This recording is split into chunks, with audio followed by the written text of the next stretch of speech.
মূল দলিল হিসেবে ধরে নিয়ে অন্তর্বর্তী সরকার আজকের উপদেষ্টা মণ্ডলীর সভায় জুলাই জাতীয় সনদ সংবিধান সংস্কার বাস্তবায়ন আদেশ 2025 অনুমোদন করেছে। এটা বিরাট খবর। প্রয়োজনীয় স্বাক্ষর শেষে এটি ইতিমধ্যে গেজেট নোটিফিকেশন করার পর্যায়ে পৌঁছে গেছে। জুলাই সনদ বাস্তবায়নের লক্ষ্যে এই আদেশে আমরা গুরুত্বপূর্ণ কিছু বিধান গ্রহণ করেছি। এর মধ্যে রয়েছে সনদের সংবিধান বিষয়ক সংস্কার প্রস্তাবনার উপর গণভোট অনুষ্ঠান এবং পরবর্তী সময়ে সংবিধান সংস্কার পরিষদ গঠনের সিদ্ধান্ত। আমরা সকল বিষয় বিবেচনা করে সিদ্ধান্ত নিয়েছি যে আগামী জাতীয় সংসদ নির্বাচনের দিনেই গণভোটের আয়োজন করা হবে, অর্থাৎ জাতীয় নির্বাচনের মতো গণভোটও ফেব্রুয়ারির প্রথমার্ধে একই দিনে অনুষ্ঠিত হবে। এতে সংস্কারের লক্ষ্য কোনোভাবে বাধাগ্রস্ত হবে না। নির্বাচন আরো উৎসবমুখর ও সাশ্রয়ী হবে। গণভোট অনুষ্ঠানের লক্ষ্যে উপযুক্ত সময়ে প্রয়োজনীয় আইন প্রণয়ন করা হবে। জুলাই সনদের আলোকে আমরা গণভোটের ব্যালটে উপস্থাপনীয় প্রশ্নও নির্ধারণ করেছি। আমি প্রশ্নটি এখন আপনাদের সামনে পাঠ করে শোনাচ্ছি। প্রশ্নটি হবে এরকম: আপনি কি জুলাই জাতীয় সনদ সংবিধান সংস্কার বাস্তবায়ন আদেশ 2025 এবং জুলাই জাতীয় সনদের লিপিবদ্ধ সংবিধান সংস্কার সম্পর্কিত নিম্নলিখিত প্রস্তাবগুলোর প্রতি আপনার সম্মতি জ্ঞাপন করছেন? ক, নির্বাচনকালীন সময়ে তত্ত্বাবধায়ক সরকার, নির্বাচন কমিশন এবং অন্যান্য সাংবিধানিক প্রতিষ্ঠান জুলাই সনদে বর্ণিত প্রক্রিয়ার আলোকে গঠন করা হবে।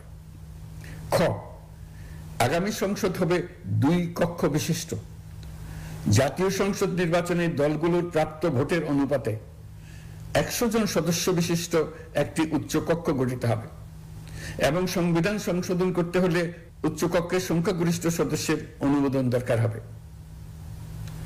গ, সংসদে নারীর প্রতিনিধি বৃদ্ধি, বিরোধী দল থেকে ডেপুটি স্পিকার ও সংসদীয় কমিটির সভাপতি নির্বাচন, প্রধানমন্ত্রীর মেয়াদ সীমিতকরণ, রাষ্ট্রপতির ক্ষমতা বৃদ্ধি, মৌলিক অধিকার সম্প্রসারণ, বিচার বিভাগের স্বাধীনতা ও স্থানীয় সরকার সহ বিভিন্ন বিষয়ে যে 30টি প্রস্তাবে জুলাই জাতীয় সনদে রাজনৈতিক দলগুলোর ঐকমত্য হয়েছে সেগুলো বাস্তবায়নে আগামী নির্বাচনে বিজয়ী দলগুলো বাধ্য থাকবে। ঘ, জুলাই সনদে বর্ণিত অন্যান্য সংস্কার রাজনৈতিক দলগুলোর প্রতিশ্রুতি অনুসারে বাস্তবায়ন করা হবে। গণভোটের দিন এই 4টি বিষয়ের উপর একটি মাত্র প্রশ্নে আপনি হ্যাঁ বা না ভোট দিয়ে আপনার মতামত জানাবেন। গণভোটের সংখ্যাগরিষ্ঠ ভোট হ্যাঁ সূচক হলে আগামী সংসদ নির্বাচনে নির্বাচিত প্রতিনিধি নিয়ে একটি সংবিধান সংস্কার পরিষদ গঠিত হবে। এই প্রতিনিধিগণ একই সাথে জাতীয় সংসদের সদস্য হিসেবে দায়িত্ব পালন করবেন। পরিষদ তার প্রথম অধিবেশন শুরুর তারিখ হতে 180 কার্য দিবসের মধ্যে সংবিধান সংস্কার করবে। সংবিধান সংস্কার সম্পন্ন হওয়ার পর 30 কার্য দিবসের মধ্যে সংসদ নির্বাচনে প্রাপ্ত ভোটের সংখ্যানুপাতে উচ্চকক্ষ গঠন করা হবে। এর মেয়াদ হবে নিম্নকক্ষের শেষ কার্য দিবস পর্যন্ত। জুলাই সনদ বাস্তবায়নের অঙ্গীকারনামা অনুসারে সংবিধানে জুলাই জাতীয় সনদ অন্তর্ভুক্ত করার ব্যবস্থা গ্রহণ করা হবে। এটিও আজকে অনুমোদিত আদেশে উল্লেখ করা হয়েছে। প্রিয় দেশবাসী, অভ্যুত্থানের পর দায়িত্ব গ্রহণ করে অর্থনীতিকে গভীর গহ্বর থেকে উদ্ধার করা ছিল আমাদের জন্য একটা বিরাট চ্যালেঞ্জ। গত 15 মাসে আমরা সেই চ্যালেঞ্জ উতরাতে সক্ষম হয়েছে। রপ্তানি, বৈদেশিক বিনিয়োগ ও রিজার্ভ সহ অর্থনীতির সবগুলো সূচকে দেশ ইতিবাচক ধারায় ফিরেছে। লুট হয়ে যাওয়া ব্যাংকিং খাত ইতিমধ্যেই ঘুরে দাঁড়িয়েছে। মানুষের আস্থা ফিরে এসছে। ব্যাংকিং খাতকে আরো শক্তিশালী করতে নানামুখী পদক্ষেপ চলমান রয়েছে। অভ্যুত্থান পরবর্তী সময়ে বিভিন্ন দেশের বৈদেশিক বিনিয়োগ হ্রাস পেলেও বাংলাদেশে গণ অভ্যুত্থান পরবর্তী প্রথম বছরে বৈদেশিক প্রত্যক্ষ বিনিয়োগ অর্থাৎ এফডিআই 19.13% বৃদ্ধি পেয়েছে। এটি বৈশ্বিক প্রবণতার বিপরীতে এক অনন্য অর্থনৈতিক দৃষ্টান্ত স্থাপন করেছে। আগামী সপ্তাহে ডেনমার্ক ভিত্তিক মায়ার্স গ্রুপের মালিকানাধীন এপিএম টার্মিনালস বিভি এর সঙ্গে লালদিয়া কন্টেইনার টার্মিনাল প্রকল্পে 30 বছরের কনসেশন চুক্তি স্বাক্ষর হতে যাচ্ছে। এই চুক্তির আওতায় ইউরোপীয় এই কোম্পানি $550 মিলিয়ন বিনিয়োগ করবে। এটি এই যাবৎকালে বাংলাদেশে ইউরোপের সর্বোচ্চ একক বিনিয়োগ।